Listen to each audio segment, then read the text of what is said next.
Assalamualaikum warahmatullahi wabarakatuh. Perkenalkan, nama saya Mardalena NIM 62 2019 013. Saya akan menjelaskan tentang motivasi belajar. Pengertian motivasi belajar. Motivasi berasal dari kata motif, berarti dorongan atau alasan. Motif merupakan tenaga pendorong yang mendorong manusia untuk bertindak atau suatu tenaga di dalam diri manusia yang menyebabkan manusia bertindak atau melakukan sesuatu. Motivasi merupakan tenaga pendorong yang mendorong manusia untuk bertindak atau melakukan sesuatu, sedangkan motivasi belajar adalah keseluruhan daya penggerak di dalam diri seseorang yang menimbulkan kegiatan belajar. Fungsi motivasi belajar.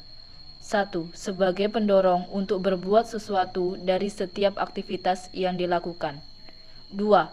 Penentu arah perbuatan, yakni ke arah tujuan yang ingin dicapai. 3. Menyeleksi perbuatan. 4. Pendorong usaha untuk mencapai prestasi. 5. Motivasi adalah suatu yang paling mendasar yang harus ada dalam proses belajar karena hasil belajar akan optimal bila ada motivasi. Dan terakhir, 6. Motivasi selalu bertalian dengan suatu tujuan, atau motivasi selalu adanya tujuan. Di sini saya akan menjelaskan materi kami tentang jenis-jenis motivasi. Motivasi terdiri dari dua jenis, yaitu motivasi positif dan motivasi negatif. Apa sih perbedaan motivasi positif dan negatif tersebut? Motivasi yang positif adalah motivasi yang diberikan oleh seseorang yang bersifat menyenangkan ataupun menggembirakan.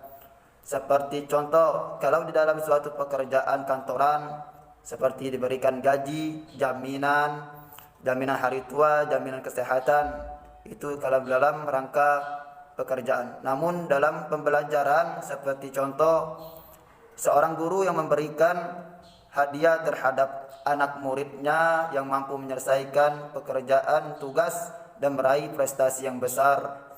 Itulah salah satu contoh daripada motivasi positif. Lalu motivasi yang negatif seperti memberikan hukuman ataupun sanksi. Seperti contoh seorang guru yang memberikan sanksi ataupun hukuman terhadap anak muridnya yang tidak bisa mengerjakan tugas ataupun melanggar suatu peraturan di dalam sekolahan tersebut. Dengan perbedaan motivasi positif dan negatif tersebut, dalam pelaksanaannya sangatlah berbeda. Namun dalam tujuan sangatlah sama, karena tujuannya sama untuk memberikan pelajaran ataupun penyemangat daripada anak-anak didik tersebut. Selanjutnya ialah hubungan motivasi dengan pembelajaran. Hubungan antara motivasi belajar dengan kegiatan pembelajaran signifikan atau hubungan antara keduanya sangat kuat, yaitu semakin kuat motivasi belajar peserta didik, maka semakin baik kegiatan pembelajaran peserta didik. Hasil dari temuan yang peneliti lakukan ini mendukung pendapat yang diungkapkan Dimyati dan Mujiono, mengatakan bahwa lemahnya motivasi atau tiadanya motivasi belajar akan melemahkan kegiatan pembelajaran, sedangkan Hamzah mengemukakan beberapa indikator seseorang memiliki motivasi belajar yang diklasifikasikan sebagai berikut. Yang pertama ialah adanya hasrat dan keinginan berhasil.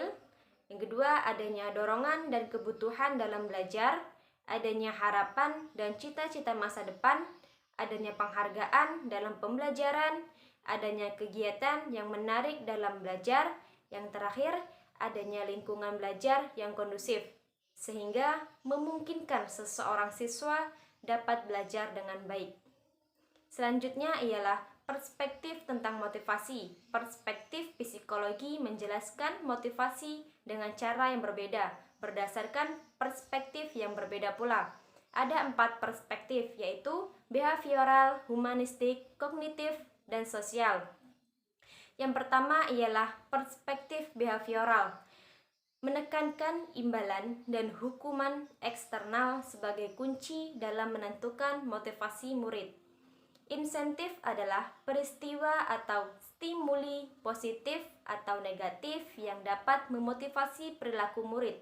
Pendukung penggunaan insentif menekankan bahwa insentif dapat menambah minat atau kesenangan pada pelajaran dan mengarahkan perhatian pada perilaku yang tepat dan menjauhkan mereka dari perilaku yang tidak tepat. Selanjutnya, perspektif humanistik.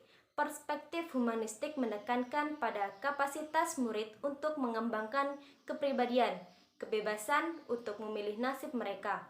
Perspektif ini berkaitan erat dengan pandangan Abraham Maslow bahwa kebutuhan dasar tertentu harus dipuaskan dahulu sebelum memuaskan kebutuhan yang lebih tinggi. Selanjutnya, perspektif kognitif. Menurut perspektif kognitif, pemikiran murid akan memadu motivasi mereka. Minat ini berfokus pada ide-ide motivasi internal murid untuk mencapai sesuatu. Atribusi mereka, perspektif tentang sebab-sebab kesuksesan dan kegagalan, terutama perspektif bahwa usaha adalah faktor penting dalam prestasi, dan keyakinan mereka bahwa mereka dapat mengontrol lingkungan mereka secara efektif. Yang terakhir, perspektif sosial. Kebutuhan afiliasi atau keterhubungan antar adalah hubungan untuk berhubungan dengan orang lain secara aman, yaitu kebutuhan sosial, teman, dicintai dan mencintai serta diterima dalam pergaulan kelompok karyawan dan lingkungannya. Kebutuhan afiliasi murid tercermin dalam motivasi mereka untuk menghabiskan waktu bersama teman, kawan dekat, keterikatan mereka dengan orang tua, dan keinginan untuk menjalin hubungan positif dengan guru. Sekian dari saya. Wassalamualaikum warahmatullahi wabarakatuh.